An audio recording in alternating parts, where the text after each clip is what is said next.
pessoal, tudo bom? Bem, me chamo Júlia, estamos aqui na nossa quarta aula do curso. Essa aula chama Lugares de Memória e Direitos Humanos, e a ideia aqui é apresentar inicialmente e brevemente a origem do conceito Lugares de Memória, sua entrada no campo dos direitos humanos, a participação da sociedade civil nesse processo e o papel do Estado na Constituição, né, no reconhecimento do Lugares de Memória, e como que a partir desse reconhecimento existe uma potencialidade maior nos lugares de memória.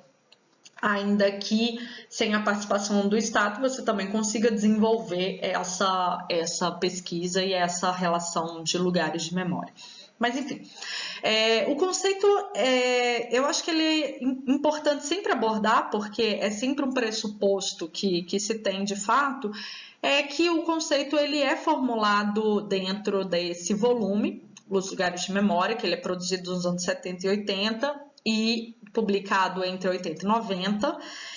Foi escrito por vários autores franceses, com a direção do historiador Pierre Nora, que consagra, né, e formula um pouco os limites do que eles estão entendendo lugares de memória a partir desse texto, Entre Memória e História, a Problemática dos Lugares, que é um texto que foi publicado no Brasil já nos anos 90 e que é bem fácil de ser acessado na internet e tal, mas é de fato um pressuposto esse conhecimento do texto.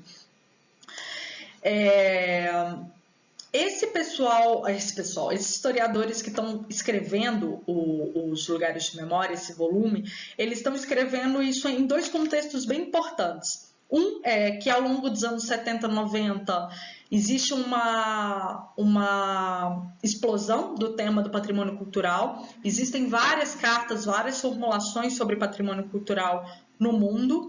É um contexto muito importante. O debate sobre a multiplicidade de identidades, principalmente com enfoque sobre a identidade popular. Então, todos esses pressupostos estão dentro desses volumes. Eles estão trabalhando num contexto em que eles estão denunciando o desaparecimento da memória nacional francesa. Então, eles começam a inventariar onde essa memória estivesse, onde era possível que ela retomasse a memória nacional francesa.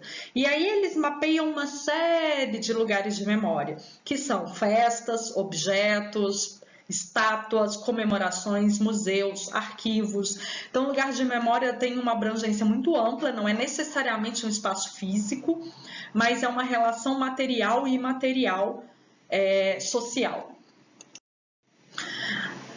O que é muito importante na formulação desse conceito nesses 7 volumes é a relação da memória com a história e essa relação material e imaterial conjugada com essa vontade de memória. E vontade de memória como um componente político é a organização dessa demanda, construindo uma nova narrativa, trazendo novos atores, trazendo novas perspectivas sobre eventos que ou foram negligenciados ou foram até mesmo negados pelo Estado ou pelas forças dominantes, que geralmente estão cruzadas, né?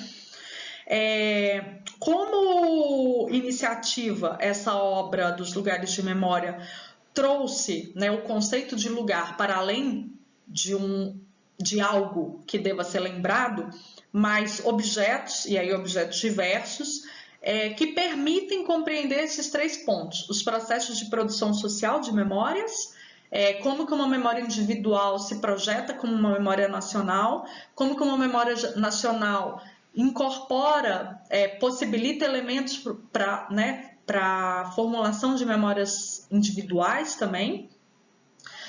Seu processo na construção do conhecimento histórico, como que esses lugares, ao elencar exatamente memória individual e memória coletiva, permitem dar a conhecer processos históricos e permitem elencar novos elementos que podem ser fontes de pesquisa histórica, e como que esse lugar de memória passa a trazer consolidação de narrativas, exatamente ao incorporar novos atores, novas memórias, novas narrativas, que muitas vezes estão relacionadas a um processo de reparação, que é o que a gente vai falar ao longo dessa aula.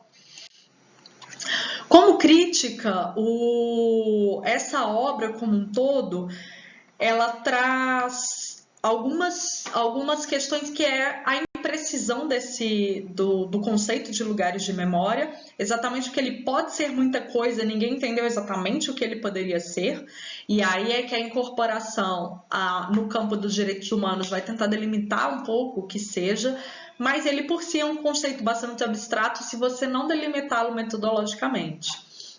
Esse contorno impreciso e essa efervescência de preservação trouxe uma banalização do termo e, ao mesmo tempo, possibilitou essas comemorações festivas elogiosas sem que fosse apurado uma problematização crítica. O que significa isso? Então, essas são as críticas de um modo geral que foram formuladas a partir dessa obra Lugares de Memória, mas o destaque é o slide anterior, que é a potência do conceito. É com essa potência que a gente vai trabalhar ao longo dessa nossa aula. Então, o mais importante nessa aula, a ideia mais importante é a entrada desse tema Lugares de Memória dentro do debate sobre direitos humanos. Isso está mais ou menos assim por volta dos anos 2000.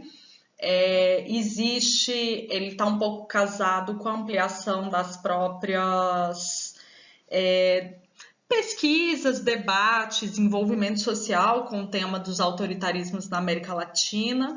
Começa, eu acho que com bastante força na América Latina, pensando Argentina, Chile, Uruguai, o Cone Sul, digamos assim. E o Brasil entra um pouco nesse debate um pouquinho depois, até academicamente um pouquinho depois, mas enfim, ainda que isso tenha se dado, depois já existe bastante produção sobre lugares de memória, na sua relação mais atual com o campo dos direitos humanos. Então, atualizando nesse lugar, nesse tema, os lugares de memória passam a ser entendidos genericamente como espaços públicos e privados que vão problematizar experiências de autoritarismo, de violência, e aí aqui a gente pode pensar temas diversos, mas em específico eu estou falando sobre autoritarismo e violência do Estado na relação com a ditadura militar. É claro que se você estiver pensando em lugares de memória vinculados, por exemplo, à escravidão, você tem outro recorte. Se você pensar lugares de memória vinculados à memória camponesa, você vai ter outras abrangências. Então, eu acho que esse é um pouco a questão relativa à imprecisão, que no nosso slide anterior aparecia como uma crítica, tem a ver com a possibilidade de trabalhar os lugares de memória, um arcabouço teórico em várias frentes com vários recortes. Então, o que é importante é que você defina a metodologia com a qual você está trabalhando esse tema e a compreensão do que seja um lugar de memória dentro do seu recorte. No caso tanto do núcleo memória como do Memória da Resistência, onde eu trabalho, esse debate está perpassado pela questão da ditadura militar, porque é o tema, foco e norteador das duas instituições. Então, aqui a gente vai trabalhar esse tema também, dentro desse recorte. Então, vão ser espaços, isso, exatamente, públicos, privados, que tenham relação e que buscam problematizar, em alguma maneira, essas experiências vinculadas a eventos traumáticos diversos do período de 64 a 85. E como que esse reconhecimento propõe uma reflexão que venha para a sociedade atual, né? Porque é isso, é um patrimônio, ele tem uma relação direta com a sociedade na qual ele está inserido. A ideia desses lugares de memória é o fortalecimento de valores democráticos, da compreensão de cidadania, da compreensão de como você pode introduzir debates a partir de uma estruturalidade que ajude a sociedade a pensar, né, sobre seu passado. E então eles vão geralmente atribuindo o seu protagonismo de narrativa às vítimas, de um modo geral, né? Pensando a valoração da democracia, a valoração da cidadania, isso vai perpassar pela identificação de grupos vulneráveis ou grupos violentados e, em alguma medida, como se poderia fazer uma reparação a esse processo, isso pensando democraticamente, não é? Mas então é isso, eles vão trabalhar geralmente com os protagonismos de memórias das vítimas, pensando-se possibilidades de reparações narrativas, e valorizando, como está trabalhando a memória das vítimas, valorizando a perspectiva da atuação pela resistência, né? Exatamente porque seriam grupos vulneráveis que teriam relação com esses espaços de memória, trabalhando os conceitos de resistência.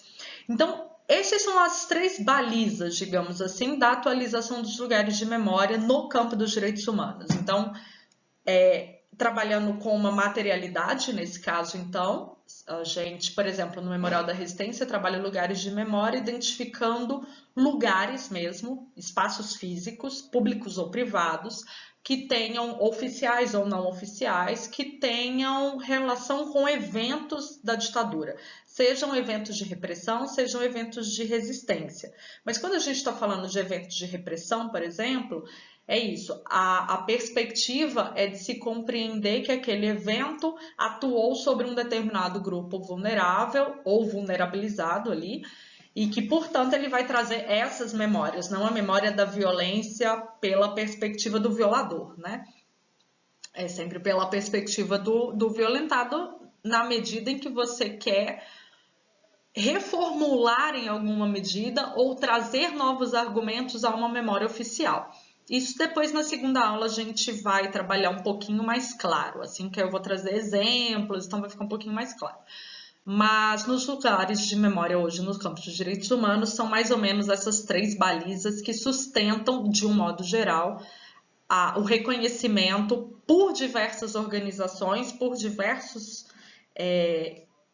grupos, instituições sociais ou governamentais que vão reconhecer seus lugares de memória e tentar trazer outras narrativas para os seus eventos mais consagrados, assim. Então, a ideia aqui é apresentar organizações da sociedade civil que atuam na formulação na identificação desses lugares de memória, trazendo elementos que reconheçam esses lugares de memória e levando essa proposição a instâncias superiores, pensando o Estado, que aí sim poderia organizar políticas de memória que consolide esses lugares como um projeto social de fato. Então, a atuação da sociedade civil é extremamente importante, porque ela é o ponto de partida exatamente da identificação dessas novas narrativas, de formulação, de recolhimento e de formular essa relação dessa memória social que foi negligenciada ou negada pela história oficial, relacioná-la aos lugares de memória e comprar a briga de levar essa demanda para o Estado, que aí sim tem como pressuposto desenvolver políticas que preservem esses lugares e que incorporem essas memórias que estão sendo trazidas. Sobre o Estado a gente vai falar um pouquinho depois. Acho que no primeiro momento a gente fala das organizações de sociedade civil que estão aqui organizadas. E aí eu trouxe 3 exemplos que estão em nível mundial, a gente tem regional e eu trouxe a nacional. Mas você pode ainda ter camadas mais para dentro, digamos assim. Você pode ter uma relação estadual, né? Por exemplo, o próprio Programa de Lugares de Memória do Memorial da Resistência, ele está organizado num quadro estadual. Mas você pode ter municipal, você pode ter de bairro, de comunidade, de uma academia no sentido universidade, enfim, uma série de pressupostos de organizações aí, de níveis de organizações da sociedade civil que são possíveis de serem pensados, né? Eu trouxe 3 exemplos. Para pensar no âmbito internacional, a gente tem a Coalizão Internacional de Sítios de Consciência, que foi organizada em 99, e ela atua em todos os continentes, com recortes diferentes. Então, na África você vai ter um recorte, na Europa você tem outro recorte, envolve sempre migração, violência, construções democráticas, né? E eles buscam exatamente interconectar sítios, museus, memoriais. Então, você tem diferentes instâncias que vão sendo agrupadas para pensar esse tema de uma forma mais global ou atuando regionalmente.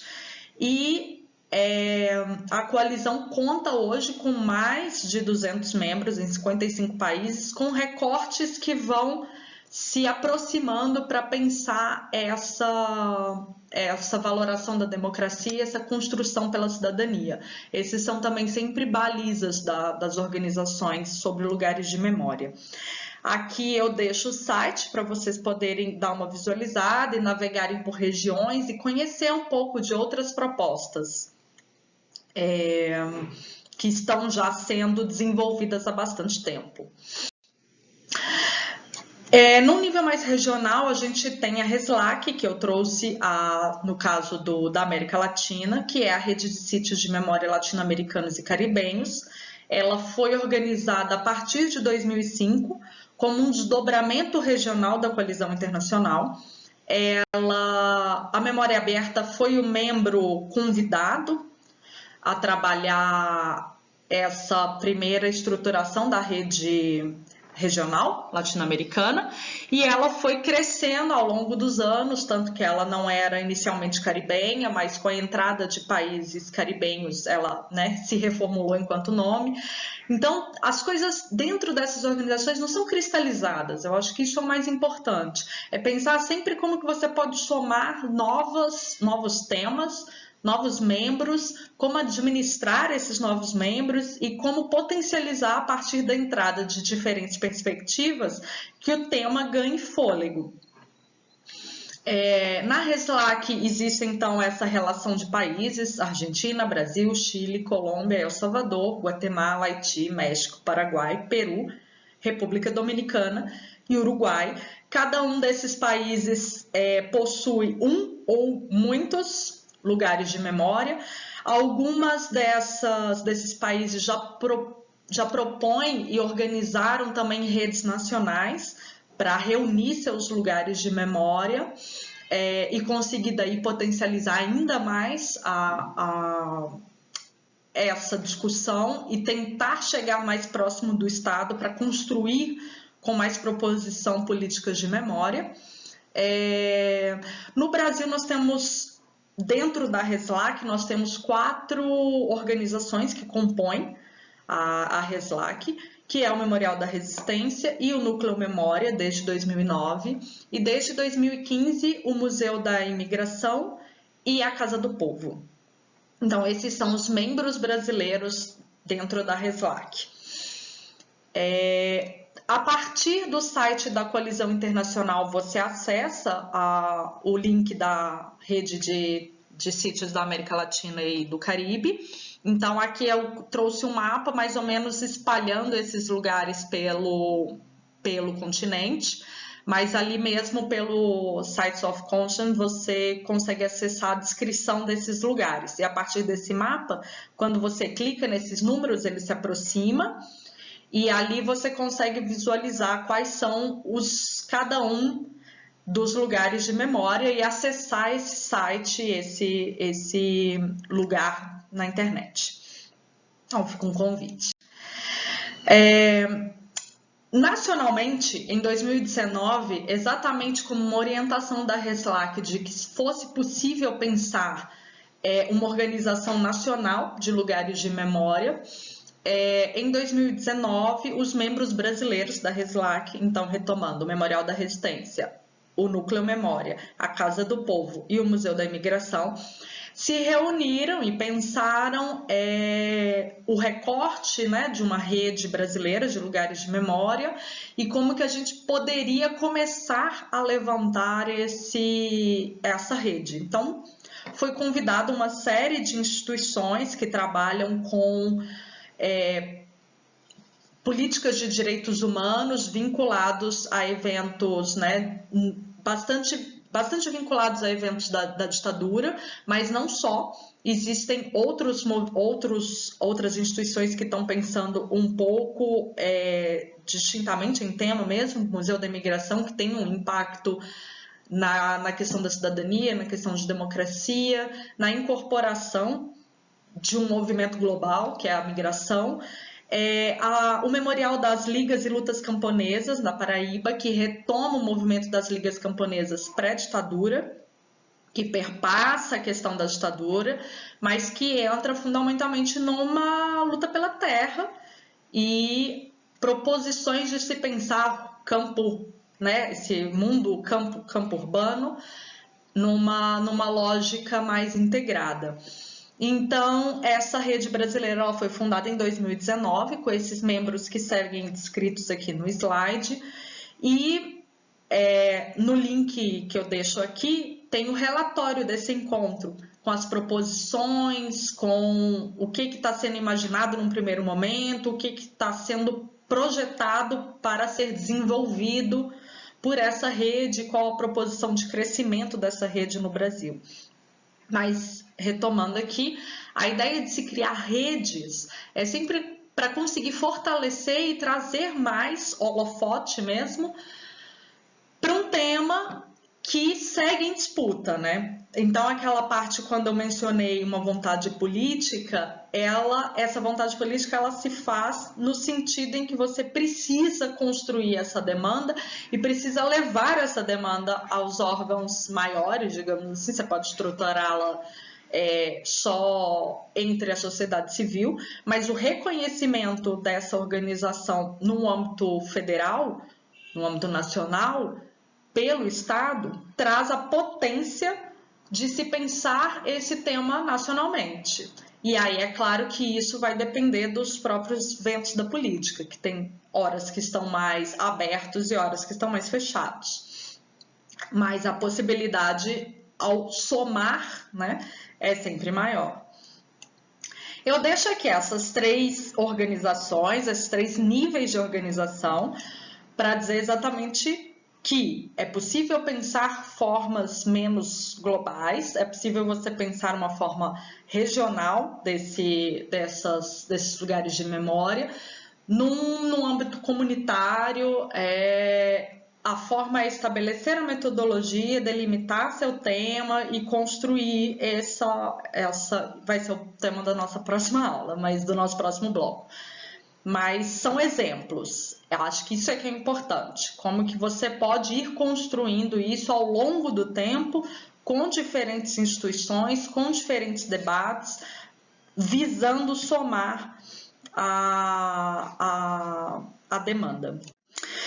Então, trazendo para a lógica do Estado, qual o papel do Estado dentro dessa estruturação de políticas de memória para lugares de memória? É exatamente pensar políticas de memória. Mas ele vai pensar políticas de memória, o Estado, a partir de algumas instruções. E aí a gente está falando instruções em nível internacional. O direito internacional, ele se organiza para conseguir estruturar uma ordem internacional que se some a uma ordem nacional visando uma maior proteção dos cidadãos e dos modelos democráticos.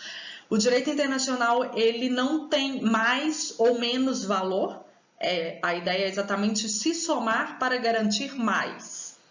Então, quando você fala dos preceitos do direito internacional, você está dizendo que um Estado, uma nação, um Estado nacional, ao se projetar num cenário internacional, ele precisa estar em acordo com que esses outros Estados, no âmbito internacional, estão construindo como valores mínimos.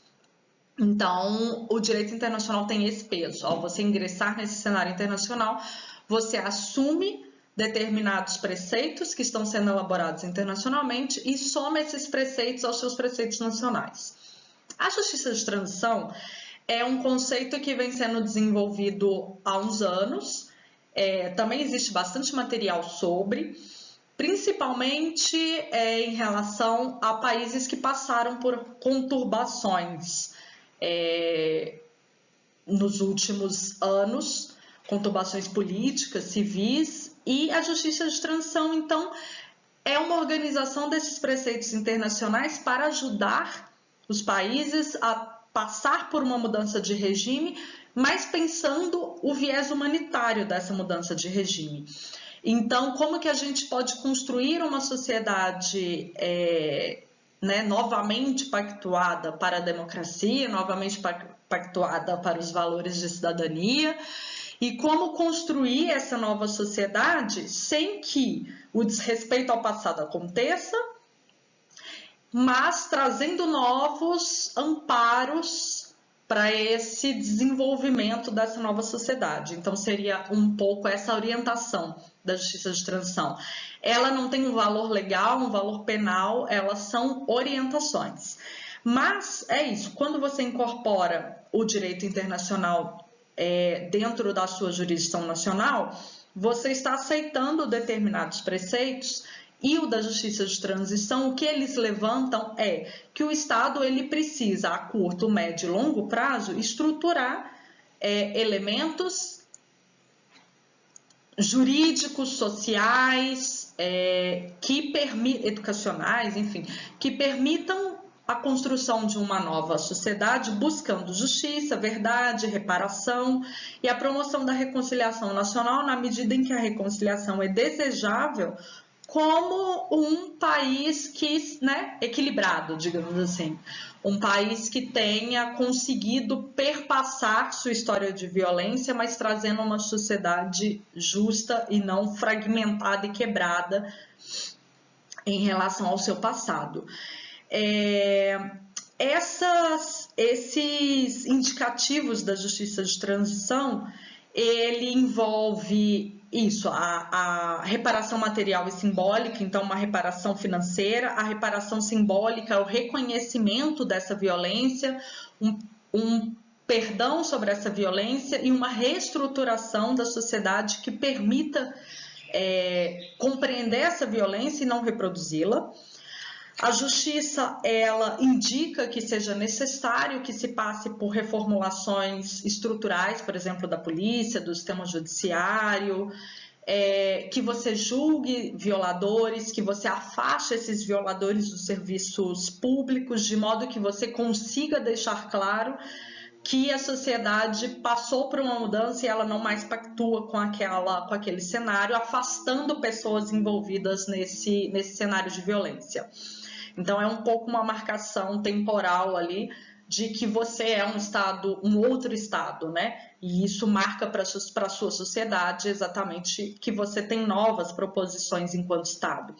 E a busca da verdade é trazer essa nova...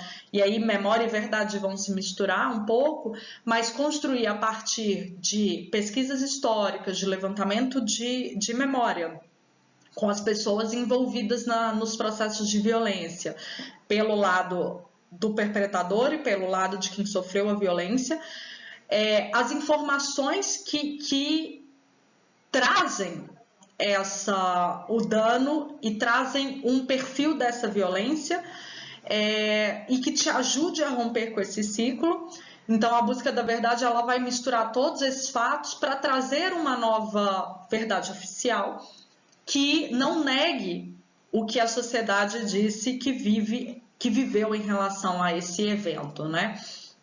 Então, ela traz esses diferentes espectros para pensar uma nova sociedade e conseguir ajudar os estados a irem construindo essa nova sociedade, exatamente com estratégias de curto, médio e longo prazo. No Brasil, a gente tem um documento nacional que trabalha essa primeira estruturação, como um ponto de partida da justiça de transição, que é o Plano Nacional de Direitos Humanos, o terceiro plano. Em 2009 ele foi elaborado e ele prevê uma série de diretrizes que vão trazer estratégias de curto, médio e longo prazo sobre o direito à memória e à verdade no Brasil sobre a ditadura. E ali ele traz questões de pesquisa histórica, questão de reconhecimento de lugares de memória, de fortalecimento desses lugares de memória, a necessidade de que você não nomeie ruas com nomes de torturadores, os efeitos desse dessa ação. Enfim, ali é um primeiro norte sobre o que se poderia fazer em relação ao direito à memória e à verdade no Brasil, no nível estadual, no nível nacional, como uma política de Estado. É um documento bem interessante. Todo esse aparato da justiça de transição e a formulação de documentos que orientem os estados a tratar esse tema, ele tem relação direta com o dever de memória, como uma política de Estado, e aí pensando o que a gente vem falando desde o início da aula, que é a necessidade de que um país reconheça o sofrimento que ele causou e reconheça a violência que ele produziu, para desestruturar essa violência e para conseguir reconstruir esse caminho a partir da noção de que o Estado o efetivou, e que dali você possa ter um novo Estado, né? Orientado pelos preceitos internacionais de democracia, cidadania, direitos humanos. Então, isso tudo é um arcabouço teórico que possibilita ao Estado pensar uma nova estruturação. E, ao mesmo tempo, trazer isso, essa sensibilidade em relação às vítimas. Aqui, no caso, vítimas políticas da ditadura, porque é o nosso tema, como a gente vem dizendo. Mas se você estiver trabalhando outro tema, vão ser vítimas de outras políticas, que são de violência e que são possivelmente, na maioria das vezes, promovidas pelo Estado. A não ser que você esteja trabalhando com uma violência civil, essa violência vai estar sendo sempre perpetrada pelo Estado, nos nossos casos. Mas o dever de memória é isso, é reconhecer que o Estado causou esse sofrimento, que ele tem responsabilidades e que ele precisa cumprir essas responsabilidades para que a gente consiga trabalhar esse passado de violência. E toda essa trajetória tem por fim o reconhecimento de que os lugares de memória, eles são instrumentos de reparação na medida em que eles identificam lugares, e ao identificar lugares ele reconhece essa narrativa, ele possibilita que você sinalize esse espaço, e ao sinalizar esse espaço, você tem uma marcação pública que identifica para a vítima que aquele lugar faz parte da trajetória dela, que a narrativa que ela conta é uma narrativa social envolvida com estruturas da sociedade, e ao mesmo tempo você marca para as pessoas que não têm uma memória pessoal daquele espaço, de que esse espaço é socialmente um espaço importante dentro daquele tema. Então, você difunde ali um conhecimento e, como efeito, você traz a perspectiva de que a cidade foi ocupada em várias esferas sobre essa violência, ela tem uma relação com essa violência, e que você tem institucionalidades diversas, né? Então, por exemplo, se você tem, pensando na ditadura, um quartel-general identificado como um lugar de memória pelas violências praticadas ali, você entende, obviamente, que um quartel-general é um espaço de violência na medida em que ela estrutura, de fato, um aparato repressivo. Mas se você marca um parque como um lugar de memória, com um evento vinculado, por exemplo, um assassinato de algum militante, de algum cidadão, você pensa, nossa, mas um parque, um lugar de violência, tipo, se alguém morreu dentro do parque, então o parque não é necessariamente um lugar institucionalizado da violência, mas você mostra como uma violência, ela, né, se dissipa pela sociedade e ela adentra em espaços que não necessariamente são institucionais. Então, te permite ver por onde essa violência, essa resistência, ela atuou dentro da sociedade. Então, ela, né, desmistifica essa noção de porões da ditadura, no nosso tema da ditadura, de que a coisa acontecia em lugares reservados, né, e apenas em lugares reservados, e apenas em lugares escondidos. Isso não necessariamente. E, ao mesmo tempo, o alcance, porque se você consegue sinalizar só o Memorial da Resistência, por exemplo, tem 183 lugares de memória identificados no estado de São Paulo, vinculados à repressão e resistência. 183 lugares, bem, claro, é pouco se você pensar no estado, mas também é o que o memorial conseguiu produzir com sua equipe enxuta. Mas se a gente tivesse uma potencialidade gigante de elencar e identificar novos lugares de memória, imagina a possibilidade de identificar lugares que você talvez nem imaginasse que tivesse acontecido eventos de repressão ou resistência ali durante a ditadura. Pode ser uma casa no qual alguém foi sequestrado, pode ser a casa, uma escola, uma série de espaços que não são propriamente espaços da violência. E aí isso nos dá o alcance exatamente da violência no nosso país. Então, essa potencialidade dos lugares de memória com efeito de reparação a partir do desenvolvimento de políticas de memória, que vai potencializar, estruturar, validar e dar, dar um respiro de longo prazo para essas políticas, conseguindo aí criar raiz de fato. E, para além de tudo, esses lugares de memória vão entrar na discussão sobre patrimônio cultural. Então, tem uma série de crescimentos que é possível a partir da identificação desses lugares. Bem, é isso. Espero que na nossa aula a gente troque ideias sobre esses conceitos como um todo.